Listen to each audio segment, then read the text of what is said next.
大家好，我係今日嘅大會司儀阿珊，嚟自香港聖公會福利協會，係積福有伴嘅計劃社工。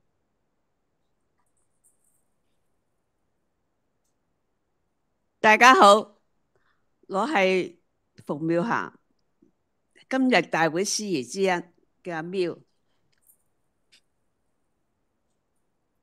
我亦都係呢個時間銀行下邊嗰個積福有伴嘅成員之一。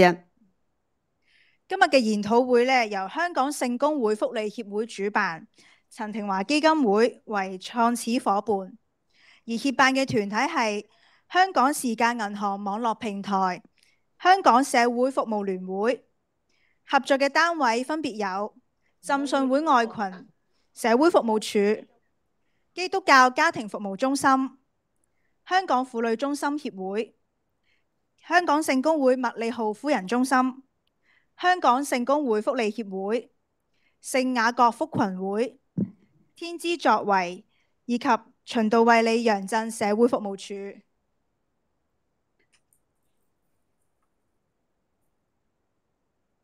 我哋上年呢，喺呢一個熟悉嘅地方，又住同大家一齊聚會啦。當時記得上一次就真係人頭湧湧，座無虛席。今年仲要唔夠位，臨時要加開啲出邊嘅課室嚟到去即場轉播嘅。係啊，時間過得好快，今年都係座無虛席嘅呢一度，俾啲係啊掌聲，多謝大家嘅支持啊！唔經唔覺5年咯喎。年啦，係啊，多謝大家嘅支持。今年我哋嘅報名情況都非常之熱烈，人數超過250人嘅，所以我哋今日都加開咗一個嘅地方去做一個現場嘅直播。喺呢度其實我哋真係要特別多謝五倫共學院再次借出呢個場地，俾我哋今日研討會舊與新知都可以聚埋一齊，群策群力，一齊創建呢個時間銀行喺香港嘅發展。喺上一屆研討會我哋睇咗外國嘅例子，擺翻去香港裏邊，開始咗去探討點樣可以可持續發展本港嘅時間銀行。咁啊，唔少嘅參加者都對於呢個議題好有興趣。譬如，如果我哋要做可持續發展，有啲咩嘅元素啦？我哋可以點樣去做？有冇啲本港嘅實踐嘅例子大家可以互相學習嘅呢？咁所以我哋今年就住呢個做主題。係，因此我哋呢一屆嘅研討會就係以香港時間銀行可持續發展嘅實踐同埋展望做主題。大家即係呢個大會除咗安排咗專題嘅演講，亦都安排咗3個工作坊，俾參加者可以更加深入去了解具體嗰個運作啦，同埋實務嘅經驗。咁事不宜遲啦，首先我哋邀請香港聖公會福利協會助理總幹事李美玲女士為我哋致歡迎詞，揭開今日研討會嘅序幕。有請李姑娘。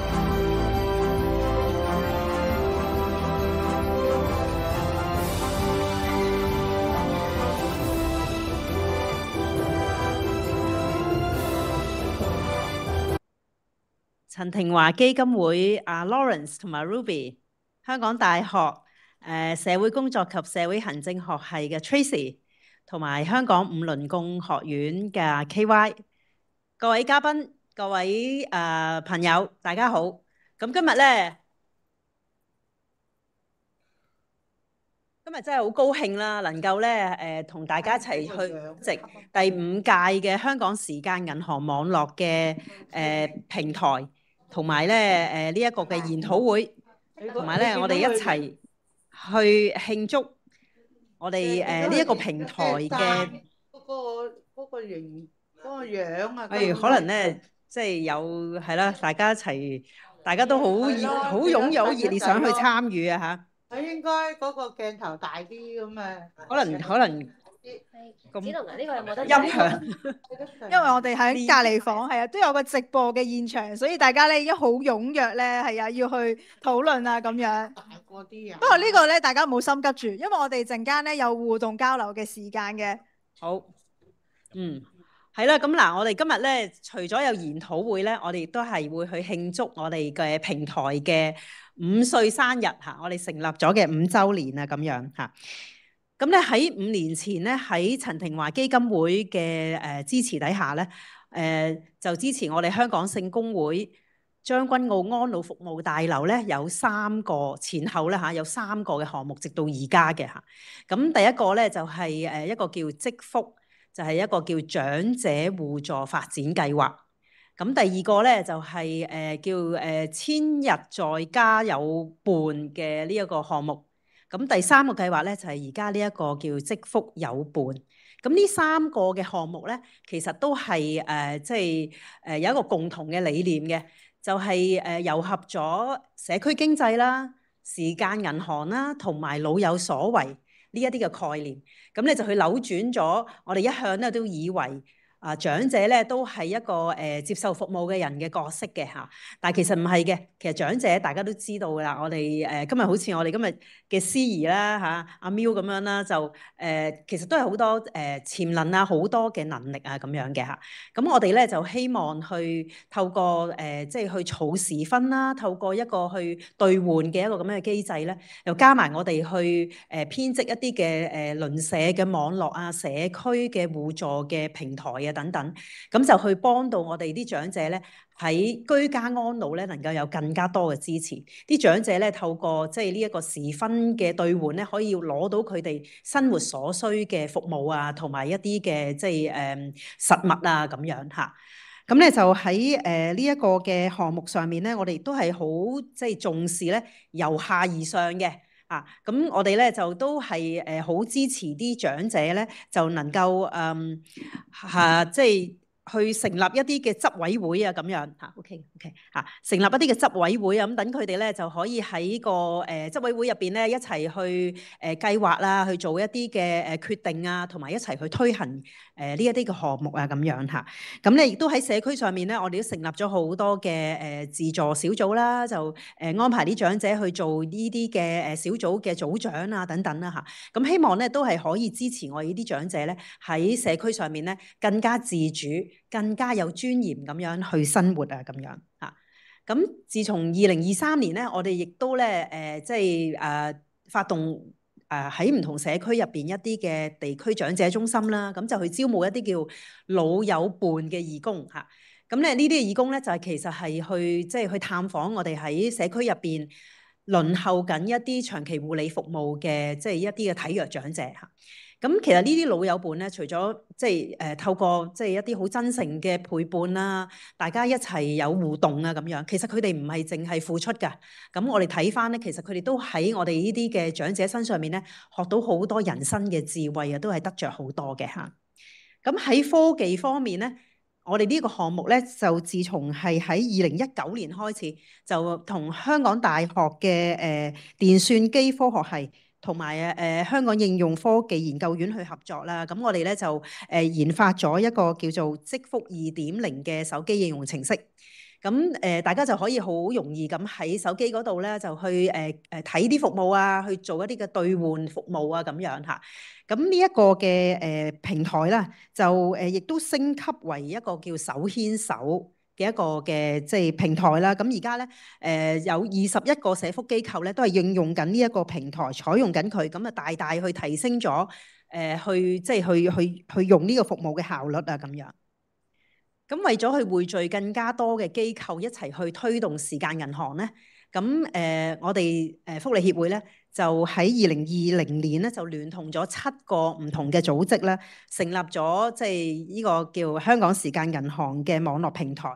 咁而家平台咧係有8個嘅團體一齊去合作啊，一齊去推動啊。咁同埋我哋透過好多即係交流啊、分享啊咁樣啦，去回應社會嘅需要。咁咁其實我哋平台咧係好希望能夠去推動咧，即係大家去靈活運用社區上面嘅資源，同埋咧就由啲居民咧去即係去自發一齊去參與，去回應即係我哋而家人口老化嘅挑戰啊咁樣嘅嚇。咁我哋都希望透過時分制度咧，就肯定每一個人無償勞動嘅呢一個嘅價值，同埋咧就係希望將呢一個嘅生產同埋呢一個嘅消費一齊去合一，咁就去推動呢一個嘅永續共富嘅。咁研討會今年係第5屆啦嚇，喺過去嘅4屆研討會咧，其實我哋已經吸引咗好多嘅參加者，有1600位嘅參加者參與過我哋過去4年嘅呢一個研討會，再加埋我哋今次都有即係500-600位嘅參加者嚇，有啲今日喺個 hall 度，亦都有啲喺另外一間房間啦，正如頭先司儀都有介紹過。咁而網上嘅點擊咧，過去嗰4年咧，我哋都有4600次嘅點擊嘅嚇。咁我哋好希望咧，呢個研討會，正如頭先我哋喺開場之前，我哋同啲嘉賓大家一齊去分享交流嘅時候咧，都係覺得我哋要推動多啲嚇，要做多啲嘅推廣，希望能夠咧吸引更加多嘅團體一齊去支持我哋去推動呢一個嘅互助嘅網絡啊咁樣嚇。咁咧，我哋今日嘅研討會咧係好開心，能夠得到香港大學盧思宇博士Tracy 啦，陣間咧佢就會就住呢一個嘅可持續發展嘅一個框架啦嚇，同我哋有好深入嘅分享。另外，我哋都喺呢個平台入邊有其他嘅團體嘅會員啦，亦都會去分享。喺我哋有3個嘅工作坊咧，就去分享佢哋一啲嘅實戰嘅經驗嘅嚇。咁我哋除咗要多謝我哋今日嘅分享嘉賓之外，亦都好緊要，亦都係要多謝五倫共學院啦嚇，即係出呢個咁好嘅場地啦。另外我哋都係要好感謝陳庭華基金會啦嚇，喺過去嗰5年啦，直至到今日都一路支持住我哋呢一個嘅項目，由第1屆嘅研討會到而家嚇。咁佢唔單止係去資助我哋呢一個嘅項目，更加係我哋嘅同行者，同埋係呢個推動者嚇。咁我哋十分之感激。咁咧就但係其實呢一切嘅嘢咧，能夠實現咧，都係要多謝好多唔同嘅團體，同埋今日大家在座即係各位嘅支持嘅嚇。咁我哋好多謝你哋嘅出席啦。咁亦都係希望今日你哋大家嘅參與，能夠將呢一個嘅互助同埋呢一個嘅希望嘅種子咧，喺個社區上面咧更加去傳播。咁最後咧，我祝願今日嘅研討會能夠圓滿成功嚇，大家身體健康。多謝各位。多謝李姑娘，請李姑娘到台下就座。今日嘅研討會好高興係得到陳庭華基金贊助，我哋亦更加好榮幸邀請到陳庭華基金會項目嘅總裁楊慧婷女士為我們致辭，有請楊女士。楊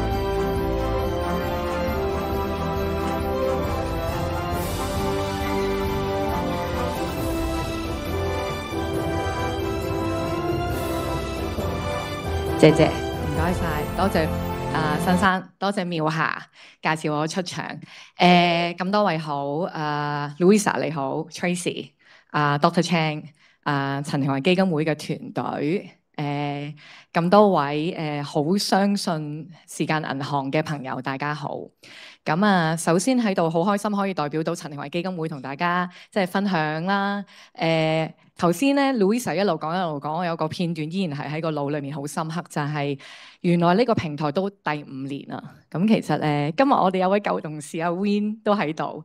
咁好記得6-7年前我同阿 Win 一齊去咗將軍澳長者安居服務大樓，同 Peric、同柯姑娘、同 Bobo 去聽下，一齊討論下我哋有冇機會合作，將時間銀行呢樣嘢喺香港可以持續咁樣去發展啦。咁今日好開心見到阿學寶，大家可以俾啲掌聲學寶啊！頭先佢攞住個相機咧，我見到佢嗰下個心係好有一個好溫暖嘅感覺，因為學寶就係當年都喺嗰個meeting room 入邊同我哋一齊去傾下時間銀行積福計劃可以點樣繼續去發展。好快過咗5-6年嘅時間，咁同大家分享2個好細嘅故仔啊。上個禮拜我同阿 Vivian Nancy 我哋嘅團隊即係都去咗一間學校。咁呢間學校咧，其實佢係喺石硤尾嘅。咁有位英國籍嘅老師就話：Ruby 啊，知道你哋陳庭華基金會咧，同好多香港嘅社福界嘅朋友咧有合作，應該有好多院舍嘅項目。我可唔可以帶我啲學生嚟探訪下啲院舍啊？咁樣，哇，非常好啊，係咪啊？即係佢好想用呢個方法去讓到同學有更多同理心。咁跟住咧，我就話：等等先，你想同學去點樣培養自己同理心啊？佢話冇啊，因為知道咧好多老人家咧喺個院舍入邊，其實都可能好需要人幫助啦，身體比較弱啦，可能都我啲學生可以過去睇下啊，究竟佢哋有幾即係唔好啦，所以佢就會有同理心。我話等等先，喂，不如我同你講另外一樣嘢啊！你知唔知香港有一樣嘢叫時間銀行啊？你知唔知道我同將軍澳咧有一個項目叫積福有伴計劃啊？其實咧嗰個理念咧係點樣透過時間銀行，讓到老友記可以有自務嘅精神，由下而上，將傳統作為服務使用者嘅一個角色，變成服務嘅提供者。咁我甚至話，其實咧呢班朋友咧非常厲害，識運動嘅識運動，玩音樂嘅玩音樂，甚至乎可以同你一齊去諗下點樣可以設計一啲跨代共融嘅活動，入翻嚟學校同呢啲學生一齊玩喎。呢位英國嘅朋友咧話：嚇，原來香港有一樣咁嘅嘢㗎！哇，原來喺香港我哋睇安老服務已經行到咁前㗎啦。咁呢個係第一個故事想同大家分享。第二個故事咧都係啱啱發生㗎咋。我哋 Foundation 有個項目咧叫做銀齡守護者。其實呢幾年咧都係好想培育一班有慈悲心、有能力嘅人去關注多啲香港呢個安老嘅議題。上個禮拜我哋有一班銀齡守護者嘅畢業生去咗我哋另外一個 partner 民社，寶琪喺唔喺度啊？寶琪係啦，去咗同寶琪同埋民社一班 Time Bank 時間銀行嘅朋友一齊做社區地圖。呢班學生佢哋而家有2個想做護士，3個想做社工。原因係因為佢哋覺得傳統又係，如果睇安老服務嘅話，咁咪就係要去照顧老人家咯，照顧老友記咯。唔係啊，其實呢班老友記咧係可以同你一齊可以去共創好多嘢噶咯。而佢哋覺得原來作為一個叫做 human service 嘅 professional， 佢可以有咁多嘅空間、咁多嘅可能性，繼續為香港嘅居家安老或者安老服務行業去出一分力。好努力啊！佢哋DSE 未必考得好好，但係每個人都有自己好清晰嘅方向。校長話：呢班學生我好放心，因為當有慈悲呢個價值繼續陪住佢哋落去嘅時候，佢哋點都揾到自己方向。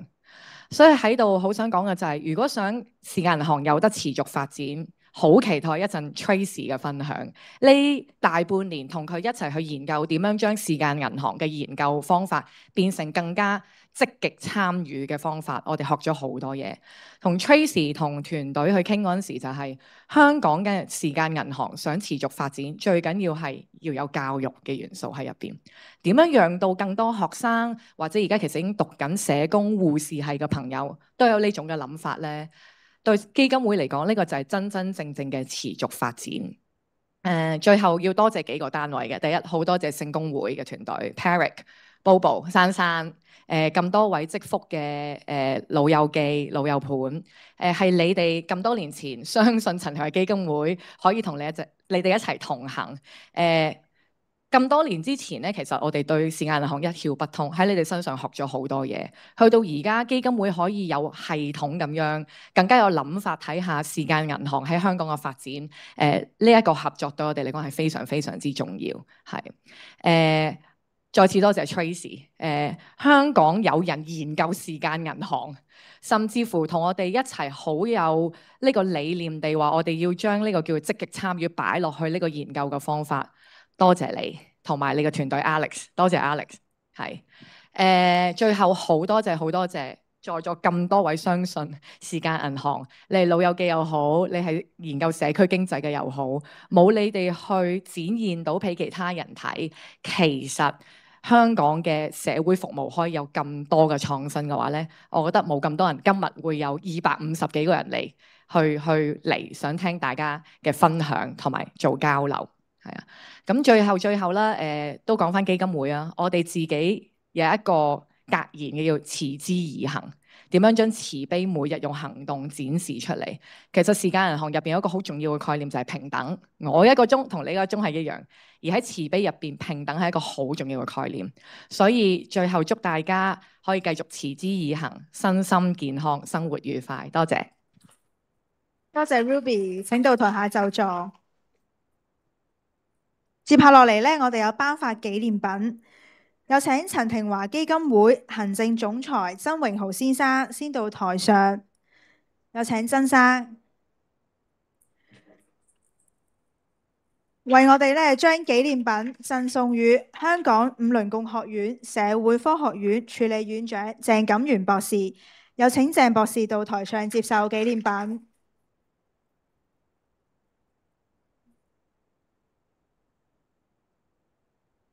等佢完咗先。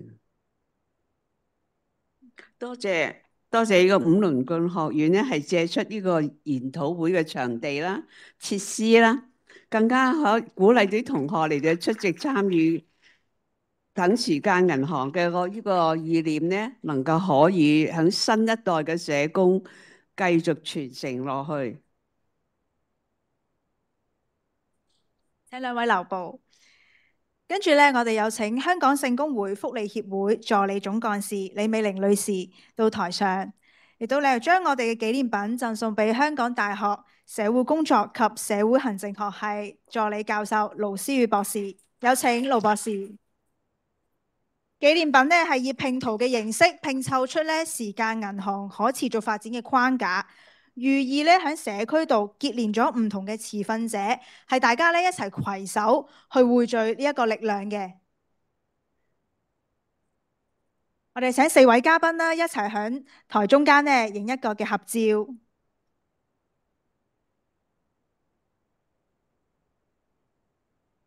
好似呢個紀念品咁樣，大家每一個嘅板塊咧，其實都係緊密扣連嘅。我哋呢一個咧係需要在座各位咧都一齊着力去拼湊。請4位嘉賓咧繼續留步啊！現在咧，我哋有一個好重要嘅時刻咧，要大家一齊去見證嘅。請工作人員為我哋將展板咧由台嘅後方移師到咧去到4位嘉賓嘅中間。請4位嘉賓咧可以按地下嘅標示咧稍稍移玉步咧向前，為我哋咧進行一個簡單而隆重嘅啟動儀式嘅。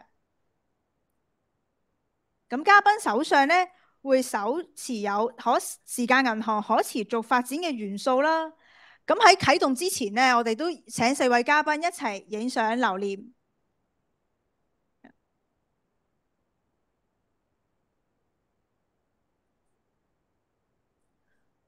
我哋咧首先請盧博士幫我哋貼上第一個嘅板塊，融合常規服務，有請。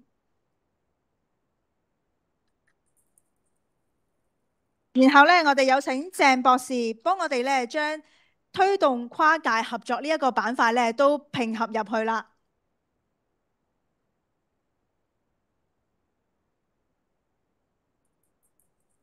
跟住咧，我哋有請李姑娘幫我哋將集結合多元資源嘅板塊咧，亦都拼湊落去。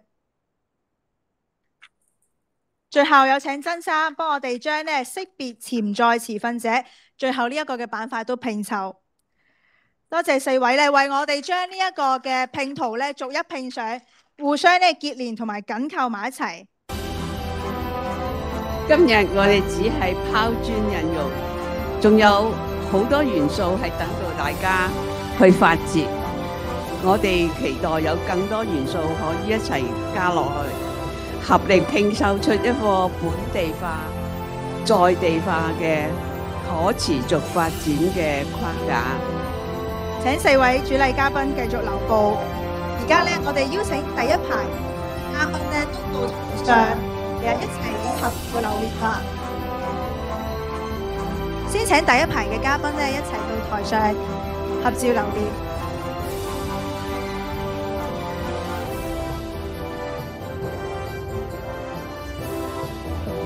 今日咧，我哋在座有好多唔同界別嘅朋友參與，有社福界啦，有我哋嘅街坊會員，有學術裏邊嘅學校師生啦，亦都咧有唔同嘅基金會，係咧靠我哋每一個喺唔同嘅板塊裏邊咧互相去協作。我哋好期待咧，今日大家見到咧嗰個展板其實仲有空位㗎。我哋好期待咧嚟緊繼續咧發掘唔同嘅元素，一路咧一塊一塊咁樣咧添加上去，形成一個咧可持續發展嘅元素。所以咧一陣間我哋工作坊裏邊咧都好靠大家一齊咧去互相係啟發。請4位主禮嘉賓繼續留步，而其餘嘅嘉賓咧都多謝你哋到場支持，可以先到台下就座休息。咁現在咧，我哋亦都邀請8個平台成員團體嘅代表，以及咧社聯嘅代表都到台上拍照留念。各成員團體都係時間銀行發展重要嘅推動者，扎根喺唔同嘅地區，有唔同嘅特色，而呢個過程亦都係需要唔同嘅界別喺在座大家攜手一齊拼湊出嚟嘅，亦都係喺唔同嘅板塊互相效力，每一分嘅參與都係好重要。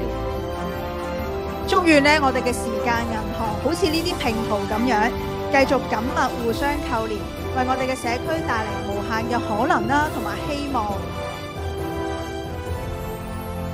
可以繼續係有好多嘅鏡頭啊！大家保持你哋嘅笑容啦。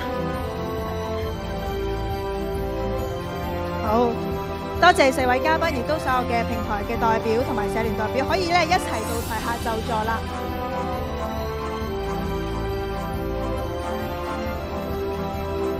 咁我見到咧，而家我哋邀請在座咧所有嘅參加者都一齊影一個嘅大合照留念。我見到咧，大家手上咧都有拎住唔同嘅板塊喎，不如我哋喐動下你哋個板塊先。哇，好墟冚啊！呢個場面，我見到有鄰舍互助啦、社區經濟、以人為本，係啊，老有所為，亦都咧見到有居家安老啦、時間銀行咧等等唔同嘅元素喺度喎。我哋好想咧，就係靠大家一齊咧，每人出力喺唔同嘅板塊、跨界別咧去合作，去共建呢個時間銀行。咁咧，大家可以望住我哋台上面嘅攝影師先，一齊咧去幫大家留一個嘅合照。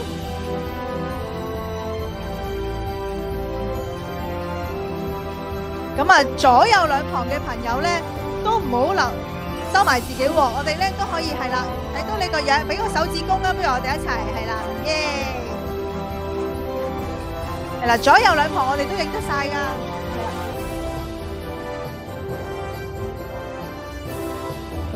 好，唔該晒大家，麻煩咧可以將個牌咧傳去兩旁，我哋有工作人員咧幫大家收翻個拍攝牌嘅，唔該晒。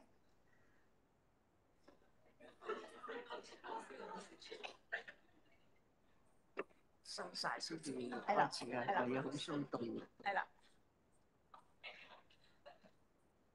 差唔多啦，而家可以開始。今日我哋邀請到香港大學社會工作同社會行政學系助理教授盧思宇博士，為我哋分享我哋時間銀行嘅持續發展嗰個實踐框架。有請盧博士。多謝 Music， 各位午安。陳庭華基金會嘅朋友 Ruby、Lawrence、Vivian、Nancy， 聖公會嘅朋友啦 ，Perry、李姑娘，我哋仲有其他好好嘅朋友啊！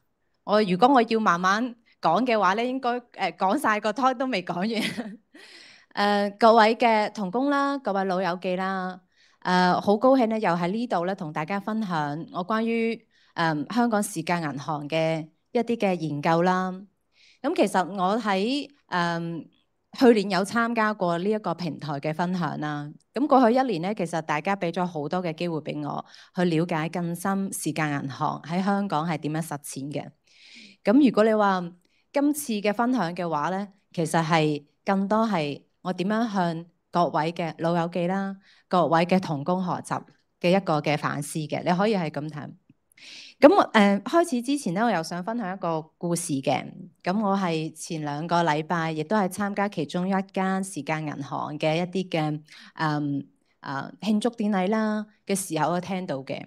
咁其中一個嘅主角咧係一位伯伯嚟嘅。咁一位伯伯佢自己一個人住就唔方便啦。咁啊佢屋企咧其實有啲嘅小家電咧係壞咗嘅。咁你可以想像嘅，如果一個人住，亦都係有啲小家電啊壞咗嘅時候，好唔方便。咁咧佢就機緣巧合啦，咁有時間銀行嘅朋友啦，發現佢有呢個需要喎，咁佢就上佢屋企嗰度幫佢整翻冷氣都好，定係乜嘢都好啦嚇。咁整完之後又發現，哇！伯伯你張台、你張凳唔穩陣喎，熬下熬下喎，幫你整埋佢，順手又整埋佢，即係即係變成係我哋一啲嘅時間銀行嘅成員咧，佢去到一個叫做伯伯嘅屋企嘅時候，佢唔係接一個單嘅咋，佢順便就去睇埋，你呢度係咪有啲唔安全嘅地方？嗰度好似有啲唔安全，幫你做埋啦。第二個咧就係呢一位時間銀行嘅朋友話：伯伯，原來你屋企掛咗一啲嘅字畫咁靚嘅，你自己寫㗎？佢話係啊，咁，咁啊弊啦，唔係呢個好事嚟嘅。伯伯咧好開心，呢位伯伯咧就會係變成咗嗰個時間銀行嘅一粒星啦。點解啊？因為佢識寫毛筆字寫得好靚，於是咧我有聽聞啦，佢嘅毛筆字係好受歡迎，受歡迎到點啊？呢一個春節開攤寫毛筆字寫揮春，但呢一個係其中一個時間銀行好多好感人，亦都好精彩嘅故事。我相信喺你哋參加時間銀行嘅過程之中，呢啲嘅例子可能比比皆是。但係我哋去諗點樣可以將呢啲嘅咁好嘅故事嘅做法，可以將佢 scale up， 並且可以亦都將呢一個故事令到全香港嘅人都知道。咁我哋今日嘅分享咧，其實我都會重溫下。我要揾咗可能係有啲主角，其實係坐咗喺我哋當中嘅。咁我會同大家分享下啦，重溫下啦，時間銀行嘅係講啲乜嘢啦，同埋佢嘅核心嘅價值啦。咁時間銀行嘅概念咧，啱先阿 Ruby 好好同我重溫咗啦。係啊 ，Ruby 嘅話講得好好啦，就時間銀行咧，其實係將每個成員透過義工嘅活動啦，去貢獻社區啦，俾佢每一個鐘嘅義工嘅情況啦、活動啦，俾翻1個時分俾佢。即係話咧，我哋貢獻向社區貢獻1個鐘，我就會攞到1個嘅時分。咁講得好好嘅就係咧，時間銀行好強調平等性啊！咁啊，平等性就係我嘅1個鐘我嘅1個鐘就等同於大家嘅1個鐘咁樣。咁啊，平等性有一樣嘢咧，就係唔係因為大家做嘅活動嘅價值而有區分，而係大家都係貢獻咗生命嘅嗰1個鐘出嚟。咁用個生命嘅歷程嚟睇，即係每個人嘅1個鐘真係平等嘅。咁啊，第二個嘅話咧，就時間銀行其實係發展社會資本嘅一個方式嚟嘅。咁我哋亦都係深信時間銀行入邊嘅一啲嘅信念咧，其實同我哋所講嘅社會資本嘅概念咧，好相似嘅。咁啊，時間銀行入邊有4大嘅原則啦，佢相信每個人都係有佢嘅資產。資產唔係講你而家 bank account 嘅東西喎，資產係講緊每個人嗰個才能啦、愛心啦同埋關係。第二個嘅話咧，時間銀行咧，其實可以幫我哋去重新去反思，其實呢個社會入邊乜嘢叫做工作咧？係咪市場入邊 paid work 先至係工作？如果唔係嘅喎，係鄰里之間嘅互相去發現大家嘅精彩嘅才能，互相去幫助，呢一個都係一個工作，一個 meaningful 嘅工作。第三個咧，其實時間銀行亦都好着重大家嘅一個互惠嘅精神。咁最後啦，其實呢啲都同社會資本息息相關。咁啊，時間銀行咧，其實同我哋講緊嘅傳統嘅義工好唔一樣嘅，因為佢好強調就會係施受者一個模式嚟嘅。咁我哋呢一個概念其實係不斷強調嘅。咁啊，點解咧？傳統嘅義工嘅模式嘅話咧，其實係將一個叫做義工嘅身份同埋recipients 服務接收者嘅身份割裂開嘅。咁呢個割裂開其實失去咗某些想像。呢個想像係其實唔係喎，我哋可以透過一啲嘅方式，亦都可以將服務嘅使用者作為一個角色嘅轉變過。咁所以我哋係俾咗個名咧，叫做prosumer 啦。你可以去生產服務啦，亦都可以消費服務啦嚇。但係咧，時間銀行咧推嘅時候咧，其實有好多迷思嘅，大家都成日都會問阿 Tracy 幾個問題嘅。喂，第一個，喂 Tracy 啊，你呢個係睇時間銀行咧，你有冇發現咧，佢會唔會令到呢一個傳統嘅義工活動減少㗎？呢個其實其中一個迷思嘅。咁啊點解咧？因為嗱，我哋傳統去推義工嘅工作，好緊要係強調乜嘢啊？愛心啦。利他主義啦，喂！你而家俾一個 time credit 俾佢喎，你佢會唔會係令到佢嘅嗰個義工嘅活動減少咧？呢個係其中一個，成日都俾人問，成日俾人 question 嘅我咁樣。咁我哋其實亦都有做做啲研究啦。咁係2020年嘅時候啦，咁其實我哋香港大學亦都係有一啲嘅pilot啦，去嘗試啦。咁我哋就用咗一啲嘅準實驗嘅設計嘅原則啦，去睇下，一個組別係俾咗 time credit 俾佢，另外一個組別係冇俾 time credit 俾佢。咁佢哋嗰個過去1年嘅義工嘅時間嘅變化點樣咧？咁我哋分開咗2種嘅時間嘅義工嘅時間嘅。第一種就 within 時間銀行嘅義工時間，第二種就係 beyond 時間銀行嘅義工嘅時間。咁我哋好得意見到喎，就會係即使係有時間銀行嘅話咧，我哋嘅發現嗰個義工嗰個叫做時間咧，其實係 within time band 入邊，其實係有個增加嘅。我哋見到係有個增加嘅，但係 beyond time band 咧，即係時間銀行以外一啲嘅義工嘅時間咧，係冇減少嘅，係一個叫做我哋叫做數據上下。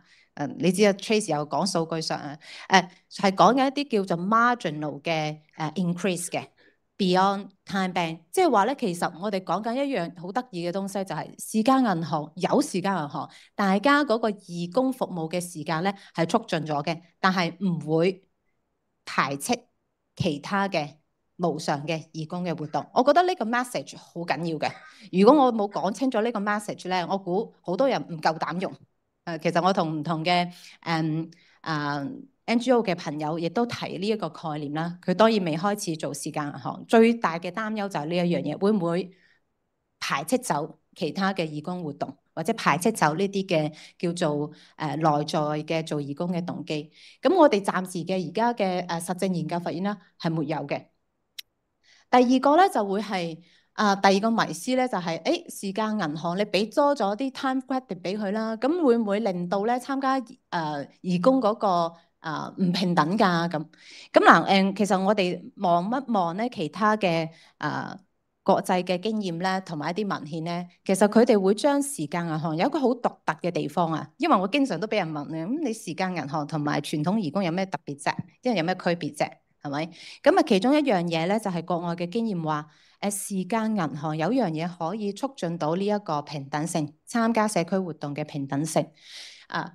我哋好多嘅一啲嘅實證研究啦，本土嘅實證研究發現啦，我哋見到時間銀行的確係可以促進大家參加義工活動嘅平等性。點樣理解咧？就係尤其喺65歲及以上嘅長者compare with 對比起其他叫做young少少嘅長者嚟講，有時間銀行佢哋嗰個參與嘅時數咧會噗一聲多咗嘅。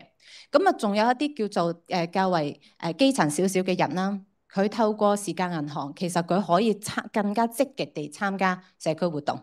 咁仲係有一啲嘅叫做有長期病患嘅朋友啦，透過參加我哋嘅時間銀行，佢嗰個參與義工嘅時數亦都係噗一聲去增加嘅。我哋見到一個好得意嘅信息啊，就係時間銀行，可以令到一啲較為弱勢基層嘅群體，佢會更加積極出到嚟社會，更加積極去做呢一個嘅社區嘅貢獻嘅喎。咁當然後邊我哋有好多嘅一啲嘅解釋嘅，如果大家感興趣嘅話，我哋可以再講。會問啦，咁你講咗咁多時間銀行，到底對參加者有咩得益先？真係實質上嘅得益先。咁其實國際嘅經驗有好多講咧，係對嗰個 mental health 啊、精神健康啊有一個正向嘅影響嘅。咁我哋自己嘅本土嘅研究咧，其實我哋見到時間銀行可以提升翻參加者嗰個生活質素嚟嘅。咁我嗱呢啲 message 其實好緊要嘅，因為就決定咗到底要做一個時間銀行鋪開去 scale up 嚟做，佢第一會唔會 count out，會唔會排斥傳統嘅義工活動？第二佢會唔會帶嚟唔平等嘅東西？第三佢真係咪會帶嚟一啲嘅生活質素嘅改善？咁其實我哋透過一啲實證研究，其實去 clear 咗你啲迷思先嘅，咁我哋先至講係咪要持續發展，係咪要鋪開去發展？好啦，咁啊除此之外咧，我哋發現咧。時間銀行入邊嘅時分咧，有一個好獨特嘅元素啦。我估亦都同傳統嘅去做義工啊，或者係社區嗰個發展入邊好獨特嘅地方，就係佢有三個角色。第一個角色咧，佢係一個叫做象徵式嘅貨幣。其實我哋見到好多時候嘅。同唔同嘅參加者傾偈嘅時候咧，佢當時分咧，即係唔係話現兜兜嘅金錢，佢係一個 symbol 嚟，一個象徵式嘅叫做貨幣嚟嘅。咁佢哋用一種叫做計而不算啦，呢個係香港中文大學 Kevin O 去總結出嚟計而不算啦。計而不算就係話係我會望住我自己嘅時分，但係唔係因為我嘅得失增加或者係減少去改變我去做一個服務嘅一個動機嚟嘅。咁第二個咧，時分最特別嘅地方咧，佢可以促進嗰個角色嘅轉換。角色嘅轉換呢一個好特別啊！如果你要諗呢個比較特別嘅地方就係佢可以將我哋嘅服務嘅使用者透過參加時間銀行去轉變，佢其實都係有一個叫做機會咧去貢獻自己嘅才能。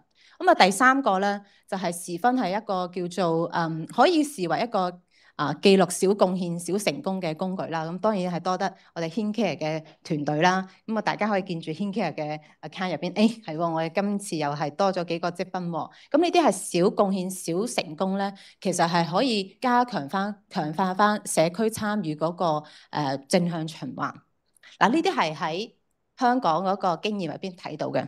咁咧，我有另外一啲問題就話，有冇一啲其實係因為我哋暫時我哋成個時間銀行香港時間銀行發展階段嘅某些嘅限制咧，令到我哋睇唔到時分嘅某些嘅更加重要嘅角色，嗰啲角色係啲乜嘢咧？咁我會有補充嘅，咁就 anything else 仲有冇啊？除咗呢三個之外，我覺得係有啲另外有兩個係重要嘅，就係我哋所講嘅叫做促進嗰個參與嘅平等。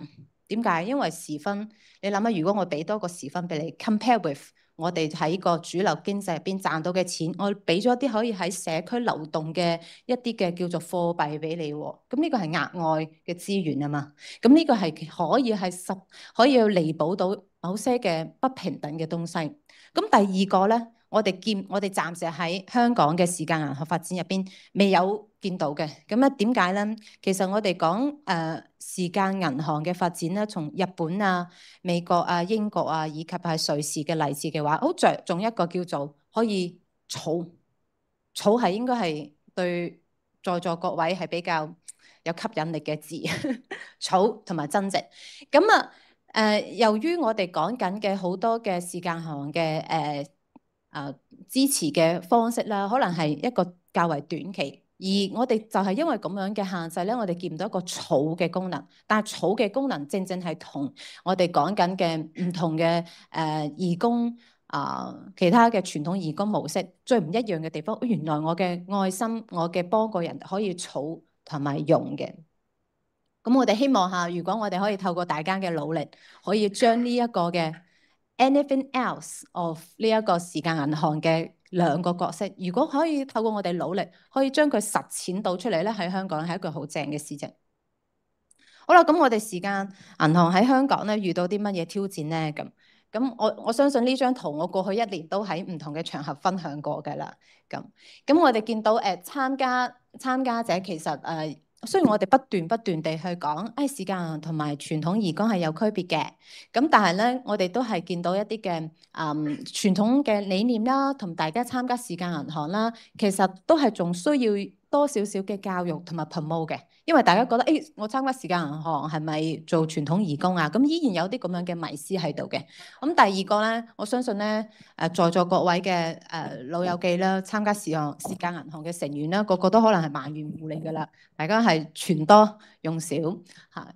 咁第三個可能係結構上啦，我哋嘅成員嘅結構上啦，所以總體嚟講，我唔係講一個唔係一個好事嚟嘅，即係唔係講一個呢個係壞事，只不過總體去描述成個嘅時間銀行成員嘅類型啦。其實如果我哋可以多啲嘅唔同嘅群體嘅參與嘅話，大家嘅 skill 唔係大家嘅技能就可以多啲去分享。咁仲有其他嘅，包括呢啲嘅財務嘅穩健性啦。管理結構啦、跨界別嘅合作啦，同埋一啲嘅跨時間銀行嘅交流啦，同埋一啲嘅叫做科技嘅發展啦，其實種種都係我哋行緊香港時間銀行所面臨住真係好實在嘅問題嚟嘅，好實在嘅問題。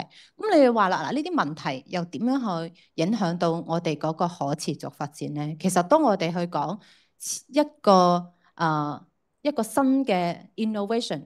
例如時間銀行可持續發展嘅時候，其實我哋講緊嘅核心嘅東西是什麼咧？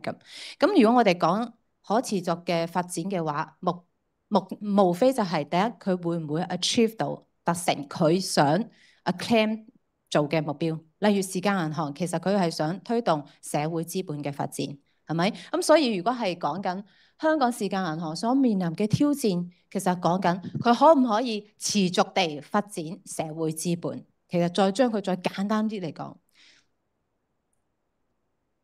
好啦，我哋又回顧下社會資本啦。咁你放心啦，我唔會再講書噶啦，因為講書嘅話，大家又話我噶啦，係嗱。社會資本嘅話咧，我哋有個人層面啦，同埋呢一個機構層面。個人層面比較容易理解嘅，個人層面你識到啲嘅乜嗱，識到啲朋友為你帶嚟一啲嘅方便，帶嚟一啲資源。再簡單啲例子，你識到李嘉誠先生，咁可以為你介紹一份工作。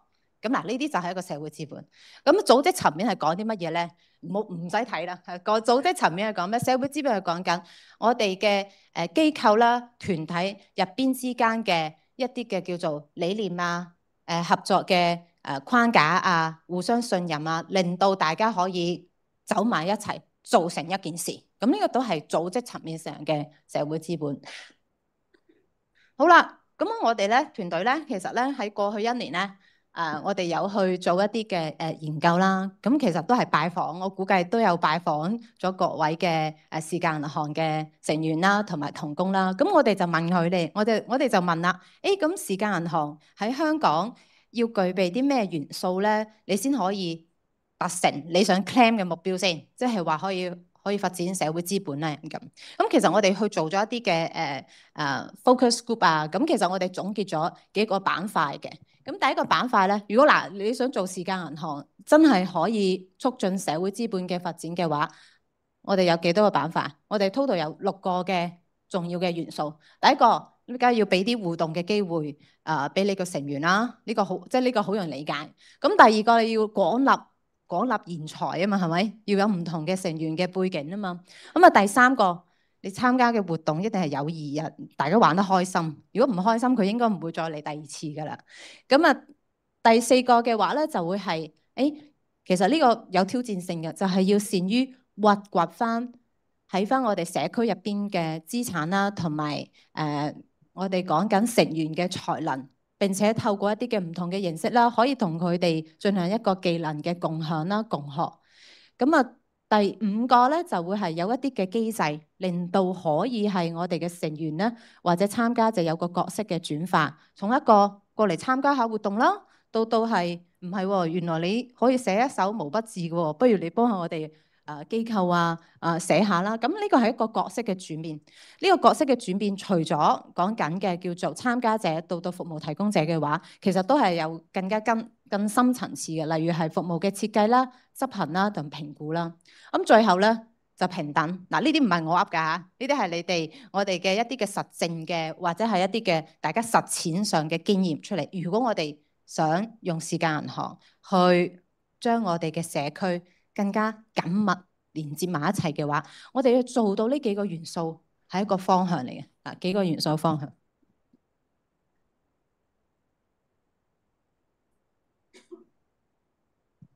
咁我哋回顧翻英國嘅時間銀行嘅發展啦。咁啊，呢個可能唔使睇後邊呢一格。嗱，英國嘅時間銀行行咗25年啦，大家都知行咗25年。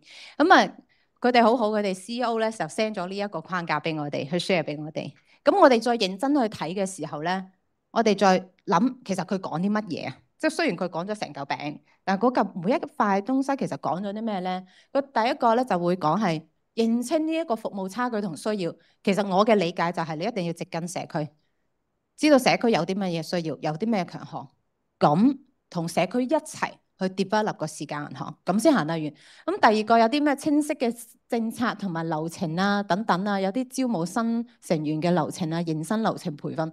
嗱，佢做呢啲咧，我嘅理解係你有冇一套嘅機制，令到你成班嘅時間銀行成員有一啲嘅 share 嘅 values 同埋 shares 嘅 norm 啊。啱先所講社會資本入邊嘅機構層面係咩啊？大家同一條心，同一個理念先做到嘢出嚟。咁佢講嘅所有嘅咩清晰嘅政策，其實係講緊呢一樣嘢 share values。識別嘅持份者啦，係講緊有冇識別額外嘅成員啦，額外嘅社會資源啦，跨界別嘅合作，可唔可以係冧更多嘅社會資源落翻去時間銀行啦，擴大時間銀行做啦。以機構作為底板去發展時間銀行咧，其實呢個係講緊點樣可以創造服務嘅協同嘅效應。咁啊，定期嘅宣傳咧，係講緊嗰個口碑嘅建立。咁嗱，呢個係我對於英國嘅時間銀行嘅可持續性嘅發展嘅框架解讀。咁有冇啲唔見咗嘅元素啊？你覺得有冇啲係你覺得係香港係做緊嘅喎，但係呢塊餅涵蓋唔到嘅喎？我覺得佢有樣嘢係唔見咗嘅，就係我哋自己成員入邊嘅一啲嘅內部嘅參與同埋能力嘅成長，其實好重要啊！如果我哋要成個時間銀行或者要呢嚿餅不斷去滾，不斷要行得越遠嘅時候，齋靠我哋嘅同工好辛苦噶嘛，齋靠我哋基金會都好辛苦噶嘛。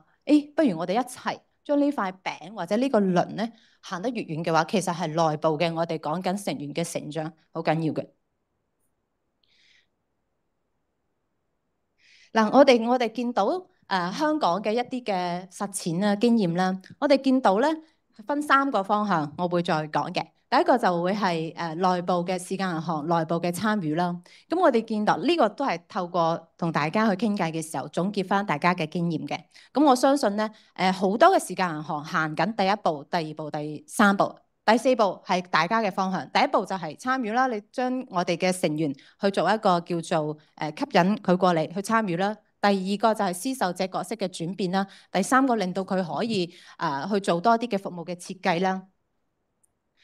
咁中間咧，你雖然見到係呢個成員內部成長，但我哋會問嘅問題，咁同工嘅角色咧，機構文化嘅角色咧，咁我有幾個故事想去分享嘅。咁好好啦，陳庭華基金亦都支持我哋嘅研究啦。咁我哋有幸啦，同埋一班深水埗嘅街坊啦，去落社區去睇翻。如果我哋嗰個社區需要居家安老嘅話咧，其實我哋係有啲乜嘢需要去做嘅話咧，去做啦，去反映啦咁。咁我哋咧就教班街坊去用影像發聲。喂，你自己落去睇下社區入邊其實有啲乜嘢需要改進嘅地方啦嚇。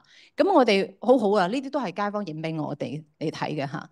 咁一開始咧，其實班街坊咧好驚嘅，好驚青啊。Tracy 我唔得喎，點啫？點影啫？我都冇影開嘅咁樣。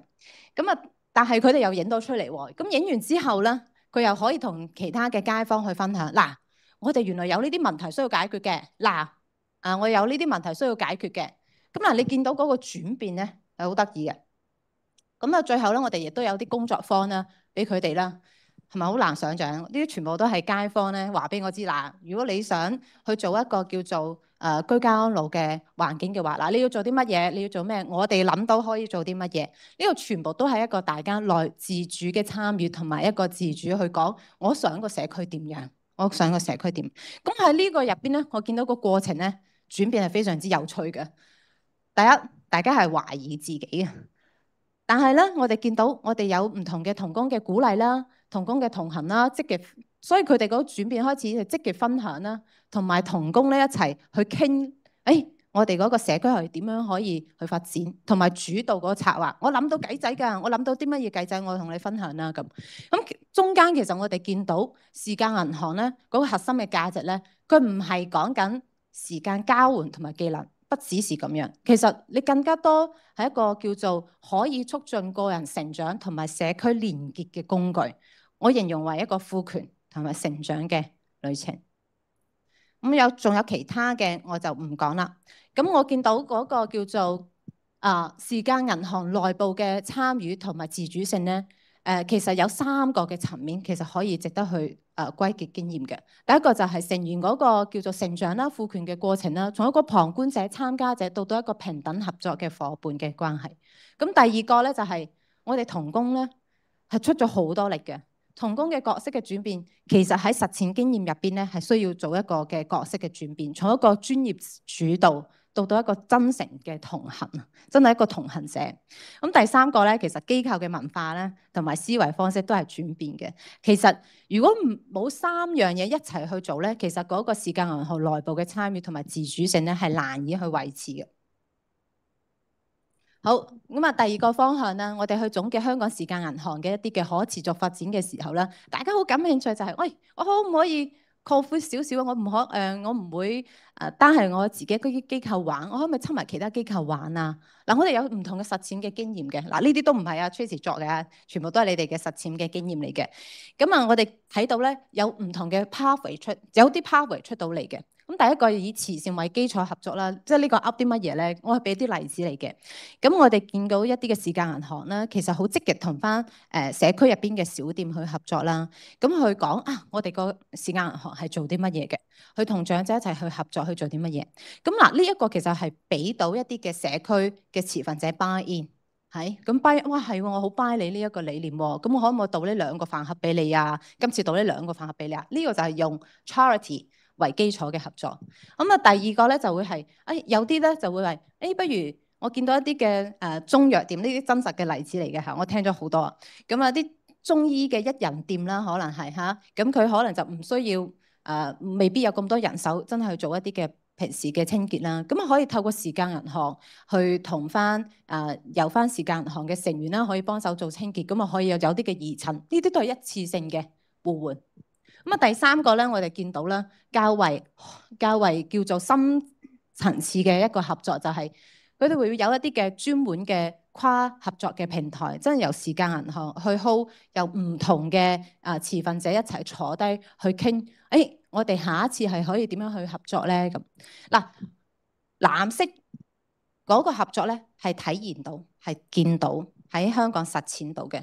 但係咧，黃色嗰2個咧，大家好想做，但係未知點做，亦都有好多嘅限制。第一個就會係可唔可以將一啲嘅機構咧變成係時間銀行成員，即係再講白啲就係可唔可以我間機構喺個時間銀行喺 HinCare 個 account 嗰度有個自己嘅 account， 有個 bank account。咁呢個就係未有一個實踐嘅出現。咁第二最上高一個咧，其實我哋見到係時分同埋市場經濟嘅結合，即係話我攞住我自己時分，好似 YUU 咁，可以有 discount，係咪聽起身好開心係嘛？聽起身係大家好似好開心聽起身。咁呢個喺個日本其實係有一啲嘅咁樣嘅嘗試嚟嘅嚇。咁啊，我好快地講啦。咁一啲嘅推導因素咧，我可以點1-2個出嚟。咁如果我哋真係可以實踐到跨界別合作嘅時候咧，其實好緊要去諗我嘅時間銀行點樣可以同外邊嘅機構可以有一啲叫做互惠互利嘅關係，即係揾一啲嘅利益點啊利益點。咁第二個係令到跨界別咧，其他嘅機構咧，令到係認同我哋時間銀行嘅合作。例如你揾一個我哋嘅時間銀行嗰粒星嘅一啲嘅叫做明星嘅成員去 sell， 原來佢嘅個人故事好吸引嘅嗱，呢個亦都係促進到合作。但我哋發現咧，好大嘅阻力。我哋喺無數次嘅場合入邊傾到一個阻力，就係咩啊？大家都係各有各做，各有作去做一啲嘅社會資本嘅連結。有冇一啲嘅方式，令到可以喺社會上向善嘅資源去引流喺時間銀行入邊咧？咁係咪？我仲有幾分鐘嘅時間，我冇時間啦，係咪啊？好，最後一張 slide，我最後一張 slide 好冇？係啦，最後兩張啦，最後兩張啦。好嗱，我最後兩張我哋見到咧，英國嗰個經驗好好嘅，就係英國佢會有一個 Time Bank UK 啦。咁 Time Bank UK 佢會做，都唔好望啦，聽我講啦。咁啊 Time Bank UK 做啲乜嘢咧？佢一開波就會諗，我係真係想推動一個跨界別合作嘅時候，我有冇一啲嘅 guideline 可以俾到唔同嘅時間銀行去跟嘅？有冇一啲嘅方式令到個時間銀行可以俾人哋係值得去信任嘅？即係有啲 Q mark 啊，佢有啲 Q mark 嘅形式啦，係咁。咁所以我哋去諗咧，如果我哋想喺香港推動時間銀行可以 scale up 嘅話，有冇一啲嘅 minimum 最少嘅 guideline，即係最少嘅指引，令到大家可以跟咗之後咧，俾個 Q mark 俾佢咪係咯？一 Q mark 俾佢，咁你可以將大家一啲嘅叫做信任嘅阻力減到最低。好啦，我話最後一張 slide， 唔係啊，阿小燕姑娘話我嘅啦。好嗱，最後咧，我今次係冇太多時間講嗰個融入恆常活動。啱先記唔記得我啱先所講一開始講嘅故事，就係呢位伯伯講咗一個共融，唔係講雙贏，佢唔係講緊雙贏三贏，佢係共贏。共贏嘅意思係代表大家，如果係大家一齊努力做好成員嘅成長賦權，做好點樣可以諗將時間銀行可以係提升翻我哋現行嘅恆常嘅服務嘅質量啦，同埋去推動更加大嘅跨界別嘅合作啦。咁呢個係我哋真真正正想見到一個共贏嘅局面。多謝嘅。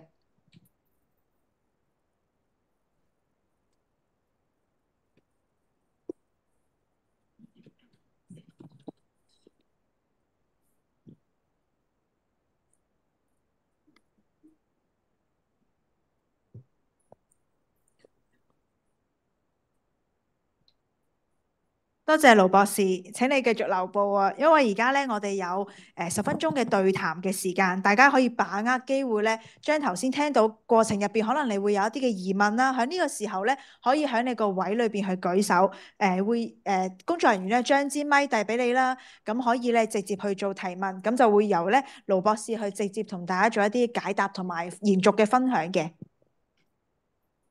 為咗俾更加多人可以發問。可以，請留意咧，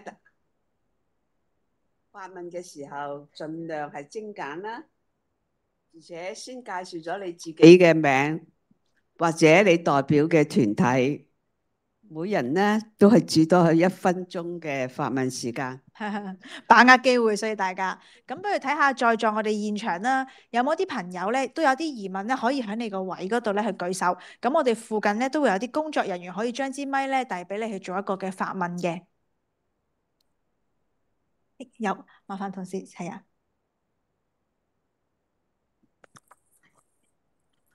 我係 Overseas Foundation。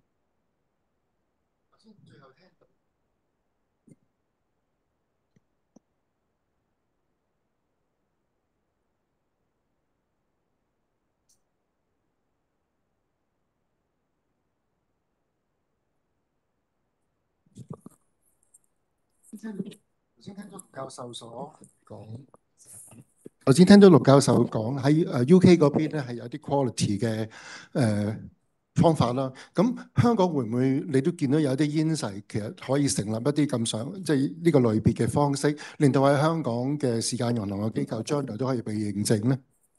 係嘅，嗱，呢個喺唔同嘅場合大家傾嘅時候咧。我講翻嗰個跨界別合作啦，因為我哋有上2個禮拜，其實有搞咗一場時間銀行同埋唔同嘅跨界別合作咧去交流。咁啊，大家係感興趣，但係問題就係，即係譬如話一啲社企啦或者企業咧係感興趣，但係問題最關鍵問題就係我點樣可以稍微低成本地揾到相應嘅合作嘅資源，我點樣可以 trust 呢一個嘅時間銀行？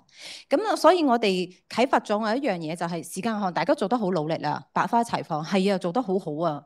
但係問題係可唔可以有一啲叫做協同嘅效應？而協同嘅效應其實我哋講緊背後講緊啲乜嘢咧？有冇一啲叫做較為低嘅？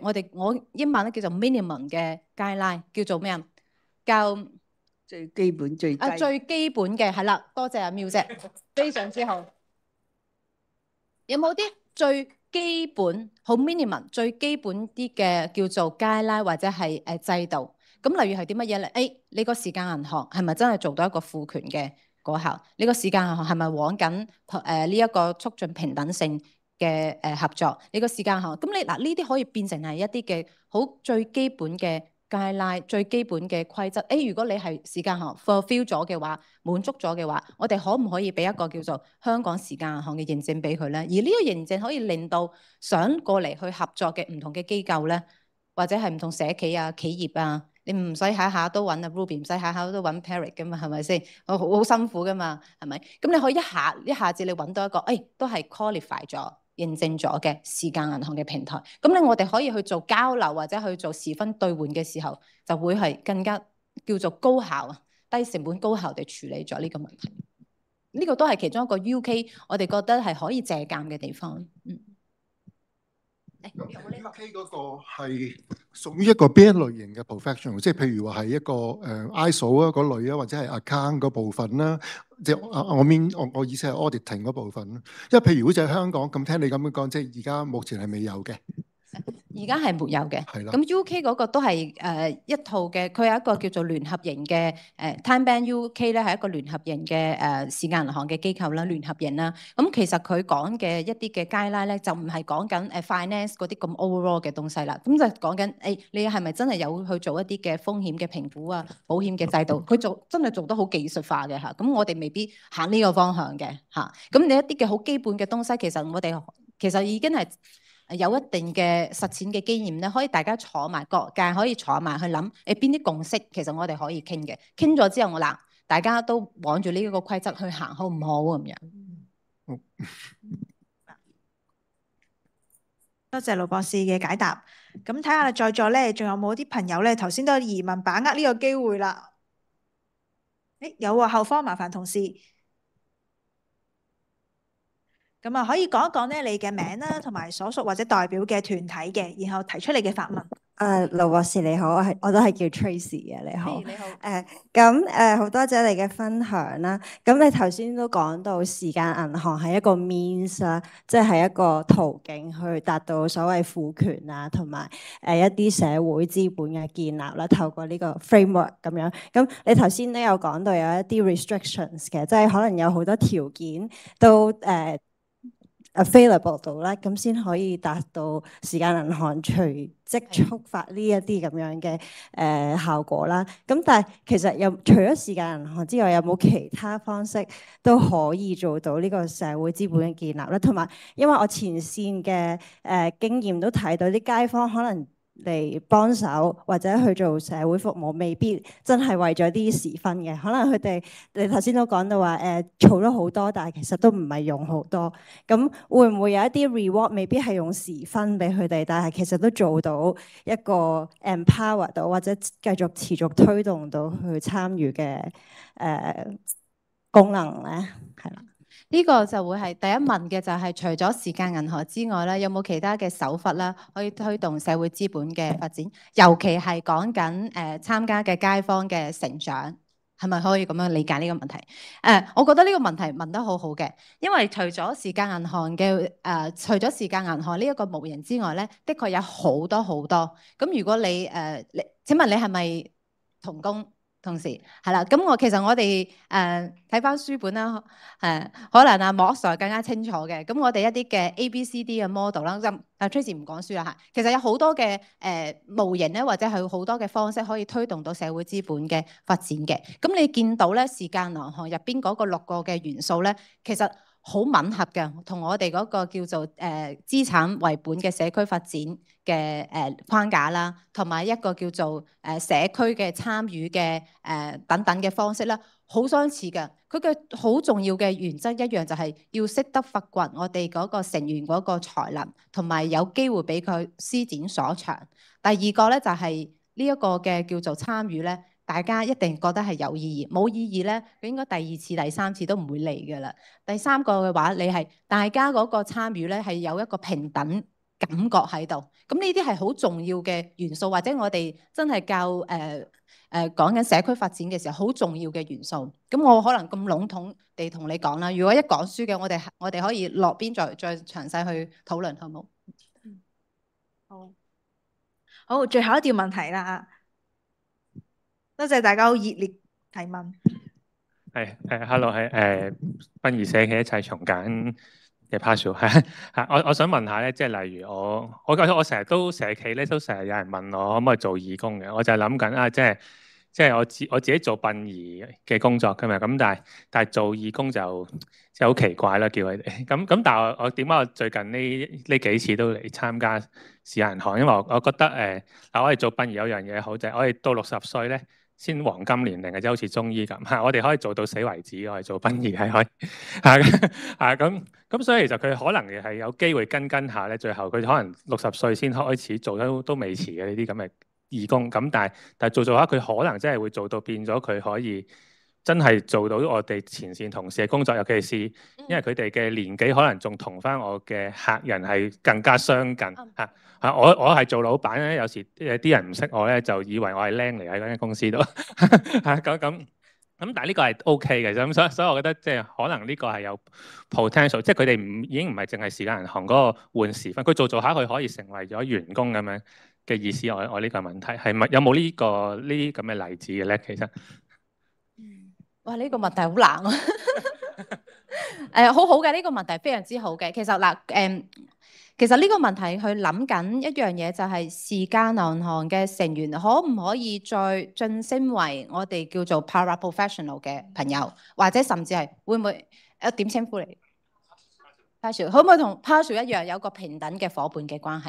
其實你退一步講，你唔係講緊佢係咪真係可以變成員工咧，而係我哋再深入啲，佢可唔可以變成一個好似平等嘅 partner 咁啊？咁其實喺個我其實時間太快啦。咁其實有一個案例咧，其實好想同大家分享嘅，亦都係一個社企嚟嘅。咁社企其實佢亦都係透過一啲嘅叫做active aging 啦，積極老化嘅一個嘅方式啦，有3個層次嘅參與出咗嚟嘅。第一個層次咧就係大家都見到，大家好多嘅 NGO 嘅朋友都做到嘅，就係參與咯，開心心有意義，咁你先有回頭客噶嘛。如果你第一次做得唔好嘅話，冇回頭客。